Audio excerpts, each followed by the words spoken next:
Hola, Caro. Mucho gusto. Estamos aquí también para transmitir y sobre todo para resolver dudas a las mamis y a los papis que quieran resolverlas. Pueden dejarnos sus comentarios aquí y la psicóloga Karina, que es psicóloga infantil también, nos va a hablar un poquito acerca de su experiencia laboral para que podamos hacerle las preguntas o dudas que queramos resolver.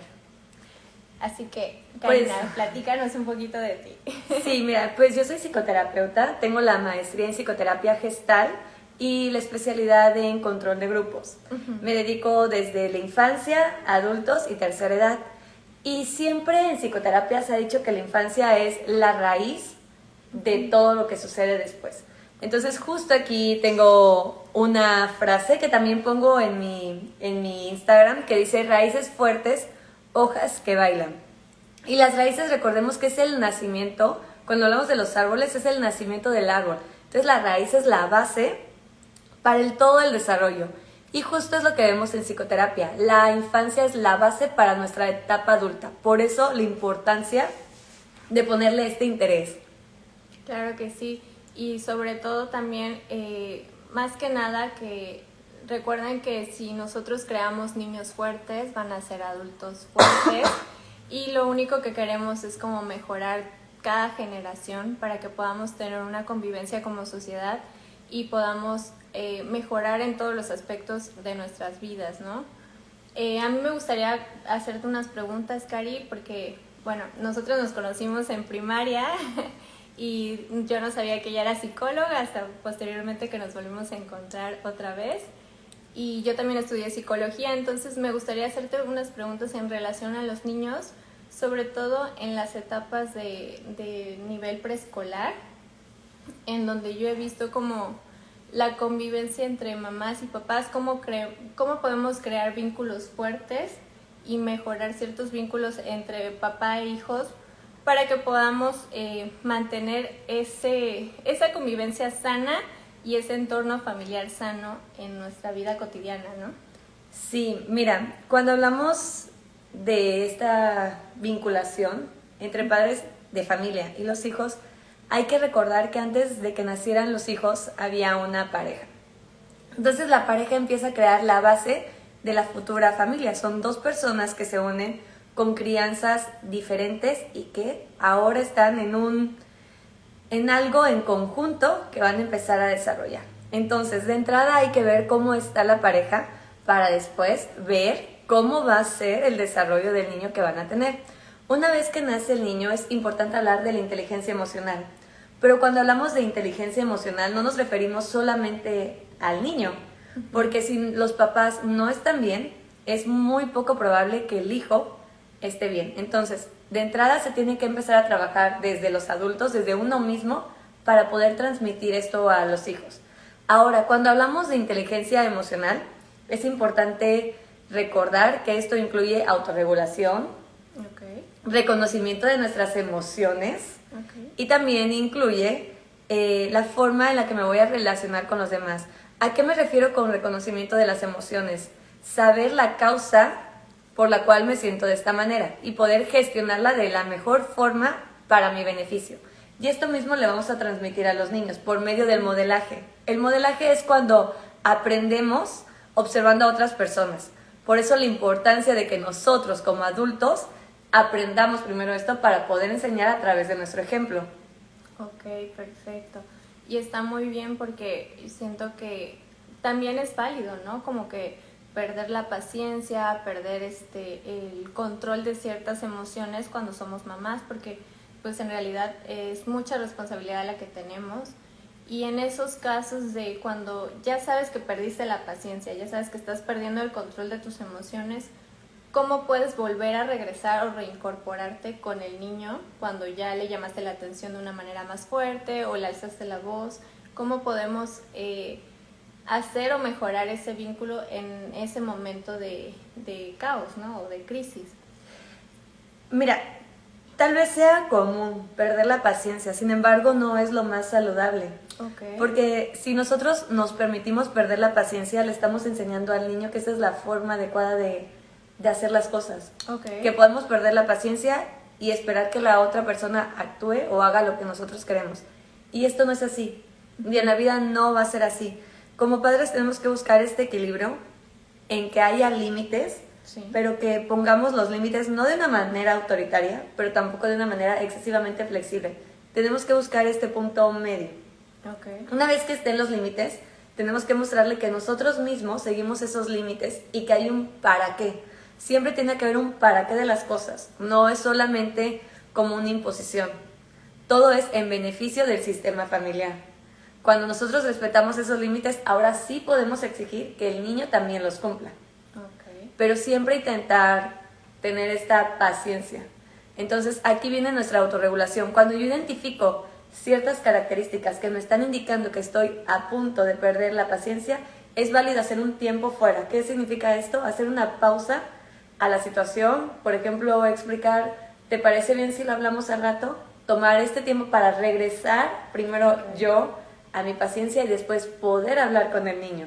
Recordemos que nosotros somos los adultos y somos los que llevamos años practicando este autocontrol, este autoconocimiento que es importante. Por eso cuando vamos a psicoterapia, que van niños, siempre la primera cita es con los papás para poder explorar el sistema y se le da seguimiento tanto a hijos como a papás para que todos tengamos este autoconocimiento, esta autorregulación y entonces el sistema familiar mejore en conjunto. No podemos mejorar solo una pieza porque la familia se hace como un efecto dominó. Si hay algo que no está bien, todo empieza a fallar o empiezan a haber ciertas características de señales de alarma para trabajar.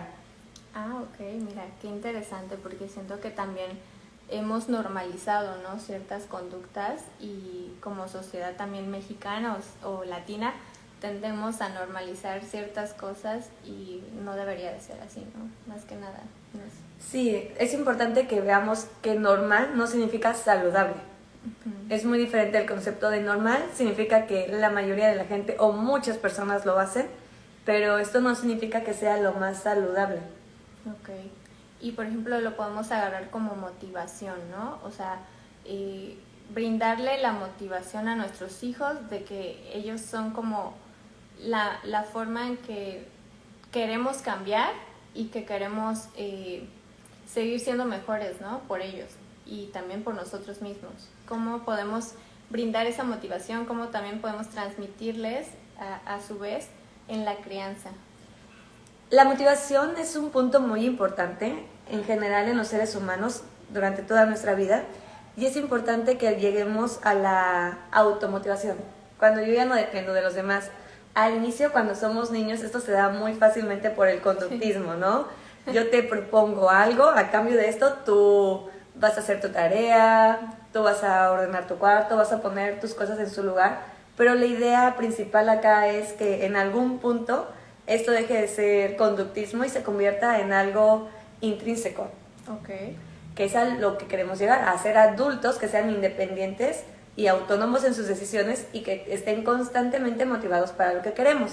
Entonces, si yo me planteo un adulto así, yo tengo que educar con base a esto, porque no puedo pretender que tengan automotivación si yo jamás los motivé a nada, si yo jamás les exigí, les puse metas.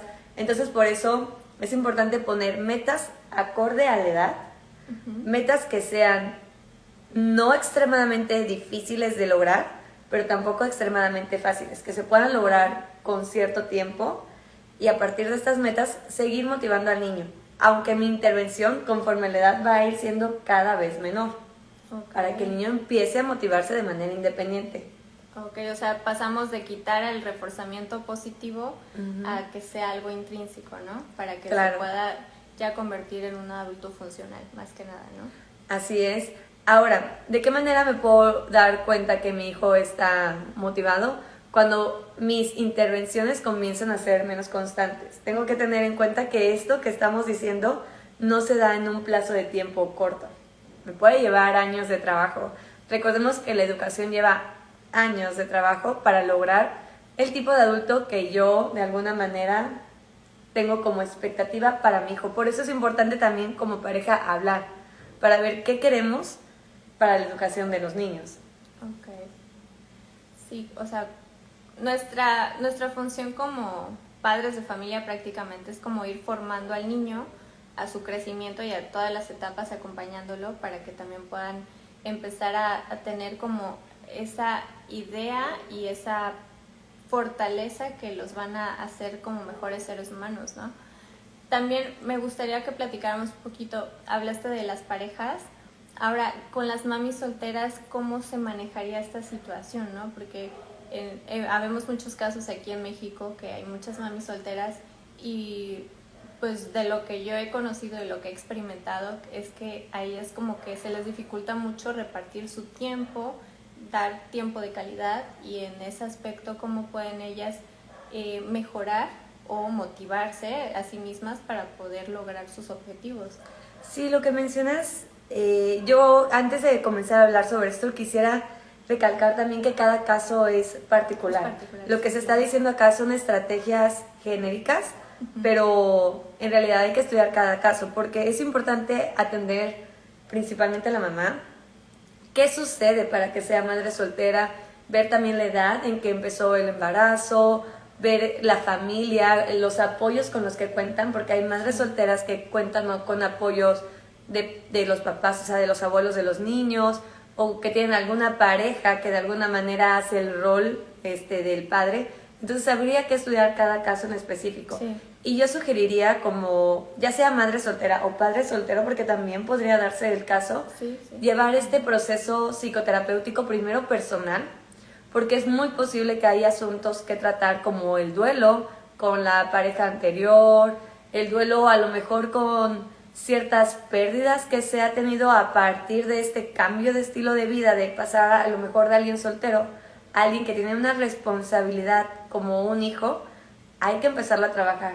Entonces primero hay que contactar con esto para después empezar a trabajar con el hijo. Las recomendaciones y estrategias vienen siendo prácticamente las mismas. Yo no puedo, algo que sucede mucho, por ejemplo, en padres solteros, es que justificamos o tendemos a hacer como menos a los niños. Pobrecito, creció sin su mamá, pobrecito, creció sin su papá. Entonces justificamos muchas acciones que no son justificables. Okay. Que tenemos que tratar de la misma manera como si el niño tuviera ambos papás, los límites, las responsabilidades, todas estas cuestiones de el desarrollo, la escuela, la puntualidad, la empatía, la parte social, se tiene que trabajar de igual manera.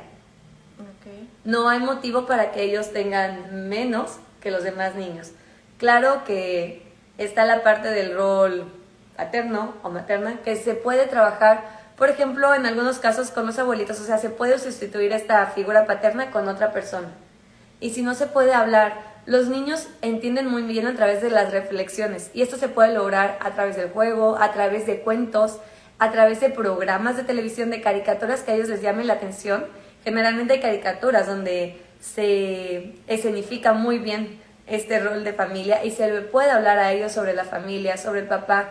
Por ejemplo, si eres madre soltera por alguna pérdida como un fallecimiento, se puede hablar de cómo era tu pareja, de qué le gustaba a tu pareja de ti, de cómo a su papá le hubiera gustado verlo crecer. Se puede tratar todas estas cosas. Si eres madre soltera, por ejemplo, por algún divorcio, algo que lastima mucho a los niños y que los marca es que hablemos mal de sus parejas, o sea, de los papás.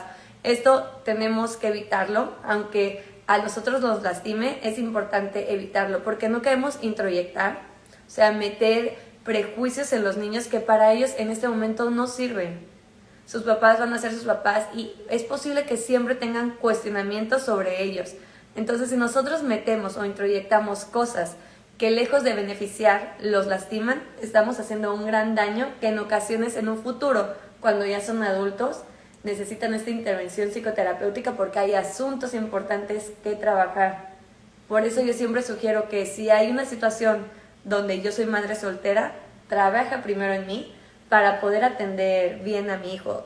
Hay un dicho que dice que no podemos dar lo que no tenemos, entonces yo no puedo otorgarle a mi hijo salud mental si yo no la tengo primero. Okay. Y la salud mental es como la salud física, hay que estar al pendientes todo el tiempo, no es algo lineal. Ok, perfecto, qué interesante, porque también son situaciones que suelen como ser difíciles, pero a la vez podemos hacerlas un poquito más amenas si trabajamos en nosotros mismos. Ahora bien, me gustaría como preguntarte, ¿cuántas sesiones se requieren? ¿Cómo se trabaja? ¿Cómo trabajas tú con tus pacientes? ¿Cómo puedes trabajar con los niños también? Explícanos un poquito más acerca de tu trabajo, de lo que tú haces, porque se me hace muy interesante. Yo casi no había experimentado ni tampoco conocido acerca de la corriente en la que tú te enfocas, y se me hace muy interesante porque la mayoría de las personas conocemos más como el psicoanálisis o las partes de cognitivo-conductual en las que yo creo que la mayoría de las personas también fuimos educadas, ¿no? Que no sé si sea por forma cultural en la que nosotros nos refuerzan mucho en lo conductual para que podamos tener algo positivo, y si no, las consecuencias que nos llevan día a día, ¿no? Sí, esta pregunta yo creo que es una pregunta que se da mucho en terapia. Bueno, ¿y en cuánto tiempo estoy bien, ¿no? ¿En cuánto tiempo me voy a sentir bien? Y esta pregunta es algo que de entrada no hay como una receta mágica, no es como paso 1, paso 2 y que sea lo mismo para todos. Cada persona va a tener su propio proceso, entonces el número de sesiones va a depender del caso en particular. Por eso es importante la sesión inicial, donde se aborda toda esta exploración de las diferentes áreas de vida de la persona, de las diferentes etapas también, para poder realmente hacer un análisis y poder dar una sugerencia. Al inicio algo común, pero no es todo, repito, lo de todos es una vez por semana, y después periódicamente se puede ir cambiando el plazo de las sesiones. Sin embargo, repito, es importante ver la historia de vida de cada uno. Okay. Ahora sí que hay historias de vida como personas en el mundo, ¿no? Sí. Sí, sobre todo que, por ejemplo, cuando tú inicias la carrera como psicóloga, a mí, por ejemplo, me explicaron que durante los 3 meses, si tú eres perseverante, que eso es como que también muy importante, si tú vas a ir a terapia, no la interrumpas, sé muy perseverante, porque si no, no se van a poder ver los cambios que tú quieres realizar. Si es perseverante y en la parte conductual, se pueden ver cambios significativos a los 3 meses. Pero como dice Karina, o sea, son cosas y historias particulares en las que tienes que ir experimentando y sobre todo siendo frecuente con tus terapias, ¿no?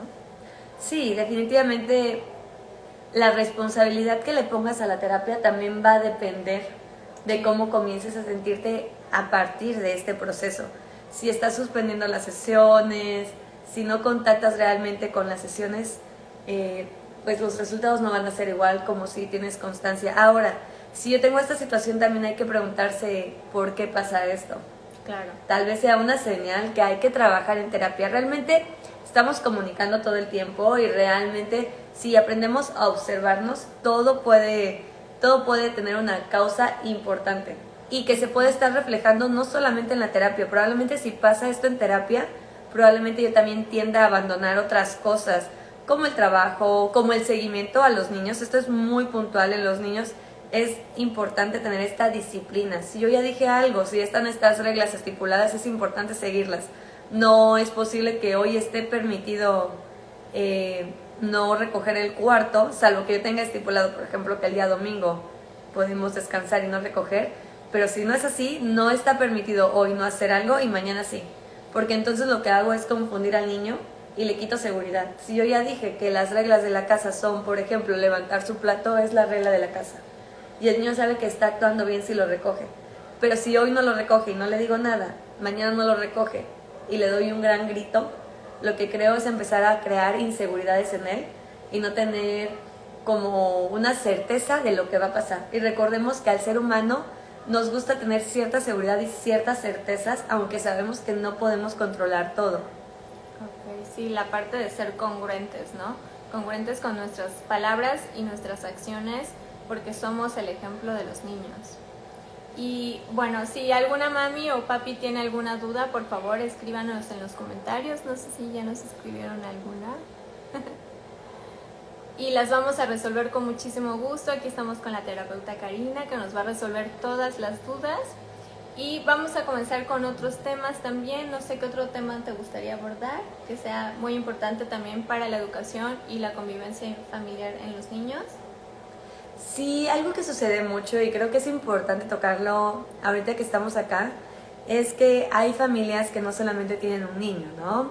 Tienen dos. Entonces, ¿cómo trabajamos con esta parte donde hay uno de una edad, el otro tiene otra edad y donde en muchas de las ocasiones a los niños les transmitimos un mensaje equivocado de que hay un favorito y de que alguien en la familia quieren más que al otro? Este es un tema que parece que da risa porque algunos como adultos tal vez lo vivieron, pero en la infancia es algo que puede ser de suma importancia y que puede dañar emocionalmente. Entonces, es importante trabajar la parte donde yo voy a otorgar responsabilidades a cada hijo acorde a la edad y también tenemos que ser lo más igualitarios posible. Aunque en muchas ocasiones sabemos que hay diferentes tipos de personalidades y que habrá niños que necesiten más apoyo, pero intentar que esto, si le doy un poco más de apoyo a alguien, que no sea tan notorio para la otra persona, para no transmitir un mensaje equivocado. Entonces sí, este era un punto importante que quería hablar sobre los hermanos, Sí. para que realmente le demos la certeza y le demos la seguridad al niño que todos en esta casa somos valiosos, únicos, y que independientemente si hay un hermano o no, eso no depende del amor que me tengan mis papás hacia mí. Claro. Y también con los hermanos mayores, ¿no? Que cuando nace el hermano menor es como que tú tienes que apoyar a tu hermanito, ¿no? O tú le tienes que enseñar, como que también evitar ciertas responsabilidades que se le otorgan al hermano mayor y que inconscientemente puedes ir creciendo con ellos, de que es tu responsabilidad el hermano menor, porque lo he visto como en muchas familias y los hermanos mayores han como que cargado con eso y se han hecho responsables de sus hermanitos. Sí, esto es definitivamente algo que tenemos que evitar. Los niños son niños, entonces aunque sean los mayores, no deberían de tener responsabilidades que para su edad aún no es. Podemos pedir que nos ayuden en ciertas cosas, acorde, repito, a la edad que tienen, pero no podemos darle la responsabilidad de otro ser humano hasta que ellos no tengan completamente la responsabilidad de su propia persona. Sí, claro. Entonces sí es importante que nosotros como padre hagamos nuestro rol de padres, y los niños son niños, también tienen que tener tiempo de diversión, tiempo para hacer ejercicio, tiempo para desarrollarse en diversas áreas. No es el momento para estar cuidando a otros niños. Ok, Jime, me encanta, muchas gracias por esta valiosa información, es un gusto. Igual si van teniendo más dudas, por favor coméntenlas para que nosotros podamos ir resolviéndolas y otorgando estrategias que tal vez en este momento a ustedes les interese obtener. Sí, así es. Y bueno, también las cosas que yo como trabajé en preescolar, he visto como de todo, ¿no? O sea, desde papás que apoyan demasiado el colegio y que apoyan para que tanto la conducta como el aprendizaje del niño mejoren, hasta como también papás que se deslindan de esa responsabilidad diciendo que el niño está muy chiquito y que pues necesitan como que darle su espacio o chiquearlo demasiado para que no puedan cumplir su responsabilidad como padres, de que tengo que hacer la tarea con él, ellos hacen la tarea de los niños, y eso para mí creo que es un punto muy importante, porque creo que aunque sea una tarea muy compleja para un niño de 2 años, por ejemplo, escribir su nombre o las tareas que dejan en preescolar, siento que es muy importante que también puedes crear un vínculo durante el proceso de hacer tareas, que sea bonito, un aprendizaje, también que los papás puedan realizar mucha creatividad para ello, y sobre todo que también puedan, que los niños tengan un recuerdo de que yo hacía mi tarea con mis papás, ¿no? Y era muy divertido, siempre hacíamos las cosas divertidas, y no el hecho de que el papá le hace la tarea porque ya llegó cansado del trabajo, o porque el niño ya se durmió y no la quiso hacer, entonces mejor yo se la hago. Entonces, ¿qué podemos hacer en esos casos? ¿O cómo pueden mejorar eso los papás para que puedan brindarle las mejores herramientas y sobre todo el ejemplo a sus hijos? Mira, qué importante lo que dices. Cuando tú dices esto, a mí me gustaría repetir la frase que mencioné de raíces fuertes, hojas que bailan. Y aquí es donde volvemos a cuestionarnos qué tipo de adulto quiero. Quiero un adulto trabajador, un adulto responsable. Y si quiero esto, no puedo hacer lo contrario cuando estoy empezando a formar. porque entonces, ¿en qué momento le pido a un niño que se desarrolló con una irresponsabilidad para hacer sus tareas que comience a trabajarlas? ¿En qué momento, por ejemplo, si yo empiezo a exigir esto en secundaria, cómo va a resultar alguien que lleva 14, 13 años sin hacer tarea? Ahora te estoy exigiendo algo a lo que no estabas acostumbrado. Esto va a ser un caos. Si yo no contacto con esto desde el primer momento que el niño está en la escuela, después va a ser un caos. Entonces voy a tener a alguien que no tiene esta responsabilidad porque yo nunca lo trabajé y nunca lo fomenté en el desarrollo. Okay. Entonces, si yo quiero llegar a este punto, tengo que seguir este camino. Okay. Entonces, desde pequeños, darles estas pequeñas responsabilidades que aunque para un niño, tal vez en kinder, sea dificultoso escribir su nombre, es acorde a su edad. Recordemos que nada va a ser fácil y queremos inculcar en la cultura del esfuerzo, porque mientras más se esfuercen, estén acostumbrados a este esfuerzo sostenido, que también es otro punto. Yo me puedo esforzar muy repentinamente y obtener pequeños logros, pero si yo quiero alcanzar algo realmente grande, tiene que ser un esfuerzo sostenido. Okay. Algo que dure a pesar de ciertos fracasos o de ciertas adversidades, y aquí también entra la resiliencia, que la voy a empezar a practicar desde la etapa del kinder, desde el preescolar. Entonces, si yo quiero fomentar esto, en kinder el niño tiene que hacer su tarea, aunque sea dificultoso para él, aunque haga berrinches, pero aquí está la educación, donde está él incrementando su tolerancia a la frustración también. Y nosotros como papás les estamos enseñando que si ellos se esfuerzan, ellos van a lograr, pues en ese momento, escribir su nombre, que es lo que en ese momento la maestra les está pidiendo. Y posteriormente van a ir resolviendo dificultades aún mayores. Pero si yo lo acostumbro a resolver, el niño en secundaria, al no hacer esto, va a entrar en una frustración muy grande y puede dañar incluso su autoestima. Porque también recordemos que así como probablemente hay papás que le hacen la tarea, también hay papás que les permiten a los niños desarrollarse. Entonces este niño, por ende, va a tener mayores habilidades. Y los niños pequeños, por naturaleza, los humanos tendemos a compararnos en muchas ocasiones. No estoy diciendo que esto sea correcto, el estarse comparando, sin embargo es algo que se da. Y cuando yo veo que mis compañeros de kinder tienen mayores habilidades que yo, mi autoestima puede dañarse también.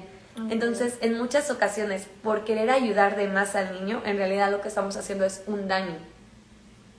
Ok, sí, qué interesante, porque creo que se da mucho, sobre todo cuando ya tienes experiencia en el área escolar, pues ves todo tipo de casos y realmente siento que es como algo primordial, porque es la base de todo lo que se ve en casa, todo lo que se educa en casa, se transmite en la escuela, ¿no? Y todo lo que nosotros vivimos como maestras, como psicólogas en el área educativa, lo vienen reflejando los niños, y es muy importante también como cooperar en ese aspecto y podamos tener como que un trabajo multidisciplinario entre la escuela y la casa, para que sea como lo mejor para el niño, la mejor educación en todos los aspectos, porque también se ven valores, se ven aprendizajes y todo lo que conlleva el área escolar, ¿no?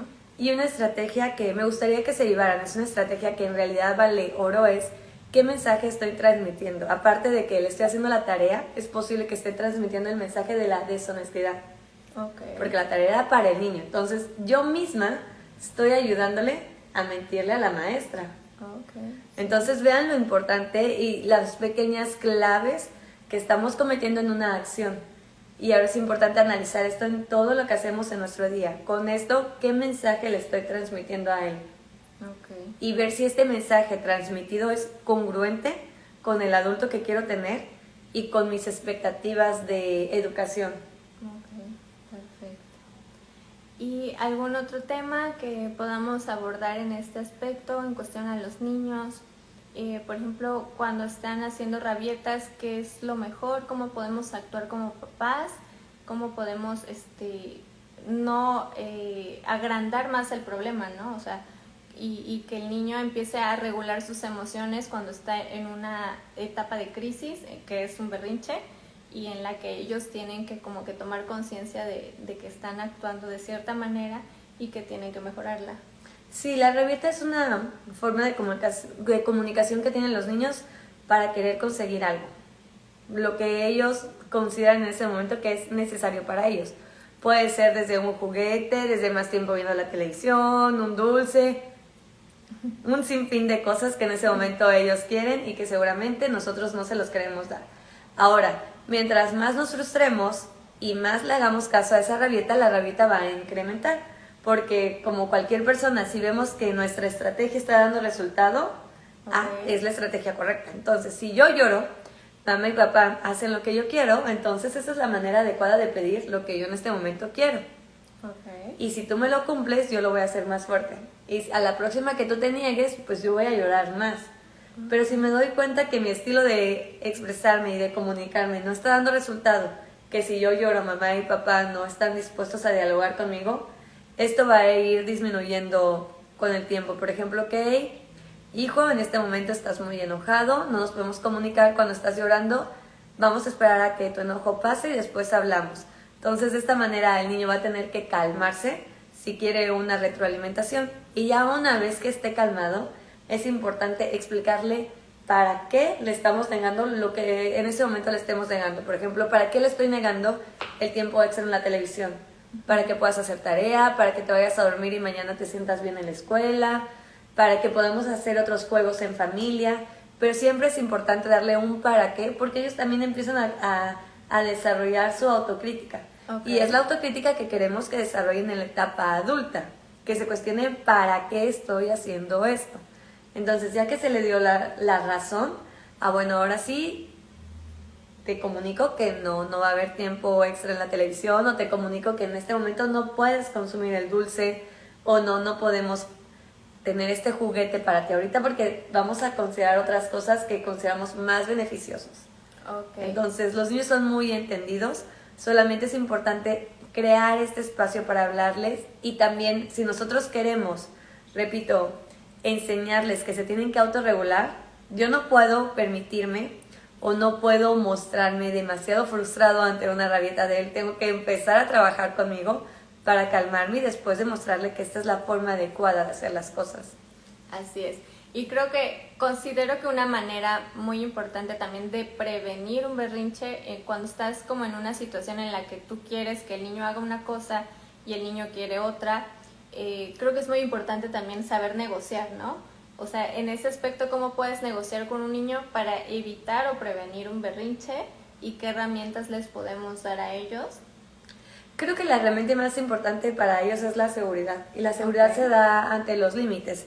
Y que ellos sepan las consecuencias de cada cosa. Por ejemplo, si va a ser un berrinche, la consecuencia va a ser tal vez, no sé, menos tiempo de televisión. Ahora, las consecuencias tienen que ser consecuencias que no vayan en contra de un desarrollo favorable. Por ejemplo, si yo le doy como consecuencias no ir a entrenar fútbol, esa es una mala consecuencia, porque el deporte le va a favorecer en muchas habilidades más, como trabajo en equipo, como un estilo de vida o lo que nosotros buscamos. Tal vez la tele, tal vez un juguete, tal vez dulces, cosas que realmente no impacten desfavorablemente. Ok, qué interesante. Pues sí, está como muy complejo todo este tema y hay muchas cosas que podemos abarcar en el área infantil, y sobre todo que todo está en nosotros mismos, en los adultos, para que podamos mejorar la conducta y la convivencia familiar en los niños, en los padres, en los abuelos y también en todos los involucrados en la educación de un niño, ¿no? Claro que sí, yo creo que va a ser necesario hacer otro live porque nos podemos extender, hay muchos temas cuando hablamos del desarrollo infantil. Y también recuerden que si tienen alguna duda lo pueden escribir y nosotros con gusto podemos resolverlas. Ahora es importante recalcar que cuando nosotros consideramos que se nos está dificultando esta actividad de desarrollarnos como padres o que necesitamos este apoyo profesional, acudir ahora sí que a psicoterapia y trabajar, como ya mencioné anteriormente, primero en nosotros para después poder apoyar a nuestro hijo. Entonces, sí, bueno, en mi caso quedo abierta. Si alguien necesita alguna cita, se puede contactar a través de Instagram o a través de mi número telefónico que viene justo, bueno, en mi cuenta, pero aquí lo repito, es 961-593-1198. Okay. Y pues yo dispuesta de trabajar con cada uno de ustedes. Claro que sí, también aquí en Culadeco les vamos a dejar los datos de la psicóloga Karina para quienes deseen acudir a terapia u obtener información al respecto. También les vamos a dejar toda la información. Pues muchas gracias Caro, por la ti, información. Karina. Y espero que esta información sea de utilidad para todos Sí. aquellos que vieron este live. Muchas gracias, nos vemos.